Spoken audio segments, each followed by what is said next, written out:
নমস্কার। কাল ছিল ডালখালি। কবির নাম রবীন্দ্রনাথ ঠাকুর।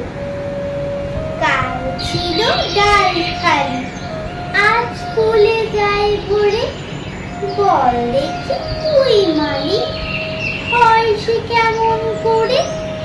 গাছের ভেতর থেকে পরে ওরা যাওয়া আসা, কোথা থাকে মুখ ঢেকে, কোথা যে ওদের বাসা। থাকে ওরা কান পেতে লুকানো ঘরের কোণে, ডাক পড়ে বাতাসেতে, কি করে যে ওরা শোনে।